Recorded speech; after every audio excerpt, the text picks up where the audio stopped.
Shalom semuanya.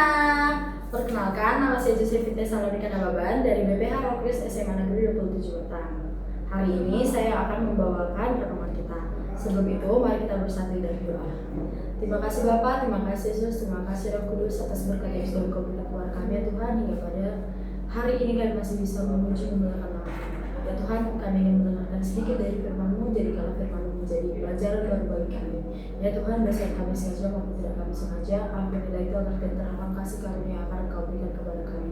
Dalam nama Tuhan Yesus Kristus, kami berdoa ucap syukur, haleluya, amin. Nah, tema renungan kita di hari ini adalah melayani dalam ketulusan.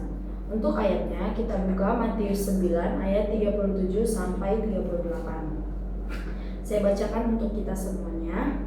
Maka katanya kepada murid-muridnya, tuaian memang banyak, tetapi pekerja sedikit. Karena itu, mintalah kepada Tuhan yang mempunyai tuaian, supaya ia mengirimkan pekerja-pekerja untuk tuaian itu.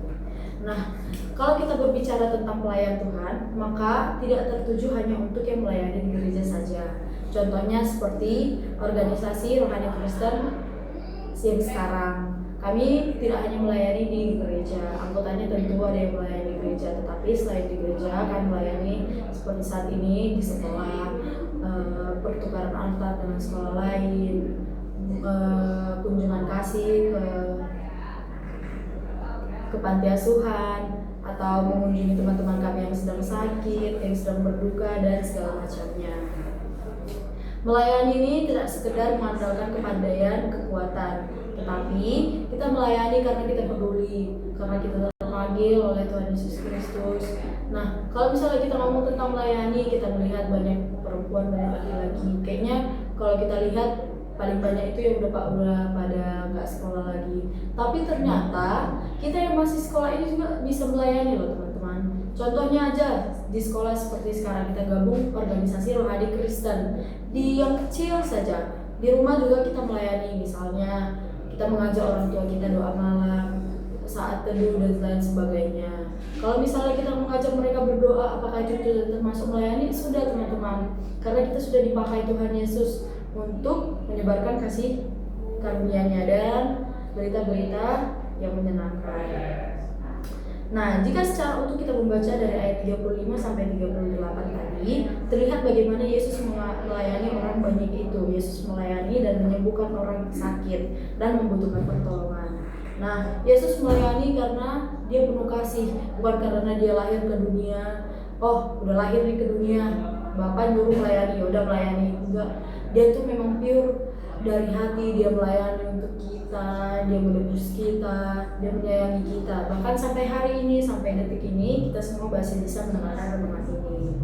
Nah, banyak orang yang perlu mendapatkan pertolongan dalam kehidupan ini. Oleh sebab itu, di ayat 37 dikatakan bahwa tuaian memang banyak tetapi pekerja sedikit. Ia menyampaikan itu kepada murid agar mereka menyadari bahwa tugas mereka adalah melayani sesama yang membutuhkan pertolongan dan memberi pengajaran agar memahami Injil Kristus dengan baik dan benar. Nah, dengan demikian, tugas utama pelayan Tuhan adalah memberi pengajaran dan membimbing. Tapi kalau misalnya kita belum siap menerima pengajaran itu, pembimbingan itu, menurut teman-teman kita udah bisa nggak mengajar dan membimbing teman-teman lain? Kalau menurut saya belum. Jadi yang pertama-tama kita harus membekali diri kita sendiri dulu. Kita harus siap menerima Injil, kita harus siap menerima pengajaran, harus siap menerima bimbingan dari orang yang sudah lebih dulu mengajar dan membimbing kita. Nah, setiap orang terpanggil untuk melayani Tuhan, tetapi tidak semua orang dapat melayani dalam ketulusan dan keikhlasan. Artinya, kita semua bisa jadi pelayan Tuhan, tapi tidak semua dari kita melayani itu karena ketulusan hati kita. Ada yang melayani hanya gara-gara diajak teman, ayolah gitu. Karena waktunya kosong, karena waktunya luang, karena bosan, karena gabut, karena diajak itu sama sekali bukan melayani teman-teman. Itu malah kayak coba-coba dipikir berhadiah, ternyata tidak, zong juga aslinya. Oleh sebab itu dalam sebuah pelayanan yang terpenting bukan seberapa hebat kita dan seberapa banyak orang yang sudah kita layani, melainkan seberapa tulusnya kita dalam melayani sesama tanpa membedakan satu dengan lainnya.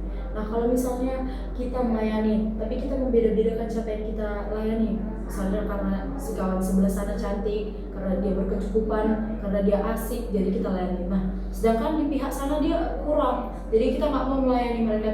Tidak boleh begitu, guys. Tuhan mengajarkan kita untuk tidak membeda-bedakan semuanya. Siapapun, dalam keadaan apapun, dalam situasi apapun, kita harus siap melayani mereka. Seperti itu. Amin. Mari kita bersatu berdoa.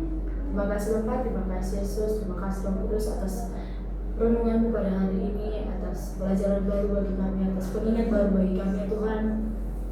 Ya Tuhan, kami tahu melayani memang tidak semudah yang kami pikirkan. Kami masih butuh bimbingan-Mu, kami masih butuh pengajaran-Mu ya Tuhan. Tuhan, jadikanlah renungan ini menjadi pelajaran baru untuk kami, dan ampunilah semua kesalahan kami. Dari nama Yesus Kristus yang berdoa syukur, haleluya. Shalom.